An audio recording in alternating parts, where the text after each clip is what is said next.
Перғауынның өлуі. Сатып пайда тап, сата алмасаң ақшаңды қайтарамыз. В общем, никак минусқа кетпейтін вариант болып тұр ғой. Билав Қазақстандағы жалғыз КМДБ халал сертификаты бар тіс пастасы. Бізден бір қорап тіс пастасын аласың, сатқан пайдаң өзіңдікі, саталмаған тауарларының ақшасын төлеп өзімізге қайтарып аламыз. Артықшылықтары 100% халал, зиянды қоспасыз, өте тиімді баға. Заводтан тікелей келген бағамен аласыз. Қысқасы, бұл нұсқаға ешқандай отмазка айта алмайын деп тұрсың ғой. Сондықтан төмендегі нөмірге хабарласып, толық ақпарат алып бізбен серіктес бол. Тарихта кімнің әскері суға батып өлді? Теңізді екіге бөлген қай пайғамбар? Видеоның соңына дейін көрсеңіз, осы сұрақтардың жауабын Құраннан табуға тырысамыз. Мұса алейхиссалам перғауынның тура жолға түспейтініне анық көзін жеткізеді. Перғауынға қанша сынақтар келсе де, ол Құдайды мойындағысы келмейді. Перғауынға келген сынақтар туралы біз алдыңғы шығарылымда толық баяндадық. Мұса алейхиссалам амалы қалмай Аллаға дұға етеді. Алла тағала Мұсаға Израиль қауымын жинап, теңіздің жағасына бар дейді. Мұса алейхиссалам түнделетіп қауымын жинап, жүріңдер, мен сендерді тура жолға бастаймын дейді. Сөйтіп теңіздің жағасына алып барады және Алланың келесі командасын күтеді. Сол уақытта перғауынға хабар жетіп қояды. Мұса Израиль қауымын жинап қашып кетті деген. Ол өте қатты ашуланады. Әскерін жинап арттарынан іздеп барамыз дейді ғой. Қараңшы, қоя салса болады ғой енді осы жерде. Қашып кетті ғой енді. Солар ақ кетсінші, солармен бірге бәле келіп жатыр ғой деп жібере салмайды. Тәкаппарланған соң даканса тәкаппарланып, перғауын олардың арттарынан қуады. Ол сәтте Мұса пайғамбар теңіздің жағасында Алланың пәрменін күтіп тұрады. Перғауын әскерімен сол теңізге жақын төбенің басына келеді ғой. Оларды көрген Бәни Исраил қауымы: "Ей Мұса, не істедің? Сен бізді обат етейін деп жатсың ғой? Өліп кетейін деп тұрмыз. Не істедің өзі? Тып-тыныш өмір сүріп жатыр едік қой" деп қорқып кетеді. Сол кезде Мұса алейхиссалам: "Менің Раббым Алла мені тура жолға бастайды" дейді. Қараңшы, Мұса алейхиссалам пайғамбар екенін біледі, қолында керемет мұғжиза бар екенін біледі, таяқты лақтырса жыланға айналып кететінін біледі. Бірақ таяқты өзінің қалауымен қолданбайды. Және өзінің қалауымен қолданса да ол іске аспайтынын біліп тұр да. Мұса алейхиссаламның жүрегі иманға толған ғой. Ол таяққа тәуекел етіп тұрған жоқ. Жалғыз Аллаға тәуекел етіп тұр.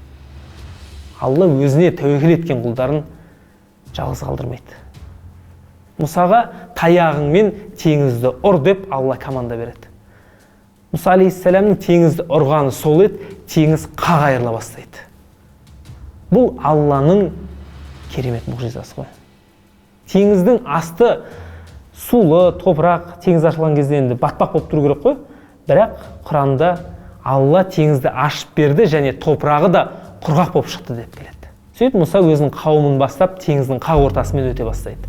Перғауын көріп тұр, не болып жатқанын біліп тұр. Бірақ тәкаппарлық жібермейді. Арттарынан қуамыз дейді. Мұса қауыммен өтіп бара жатыр ғой, біз өтіп кетерміз деп, может проканайды дегендей ойлап тұр ғой енді.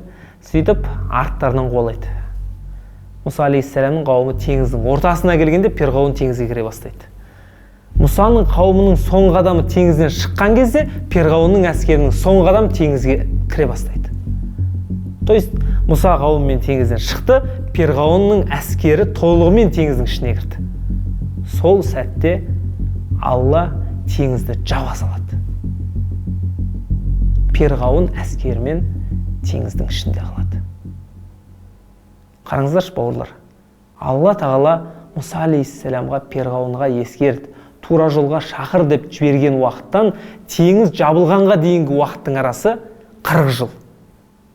Алла тағала өзін құдаймын деп жариялаған адамның өзіне 40 жыл бойы ескертулер жіберді. Алла тағала өте мейірімді. Өзінің құлдарын жазалағысы келмейді ғой. Мүмкіндіктер береді. Алла тағала перғауынға топан суытта жіберді. Шегіртке, бақа, тіпті Мұса мен Харун деген 2 пайғамбар жіберді. Бірақ перғауын тура жолға түспеді.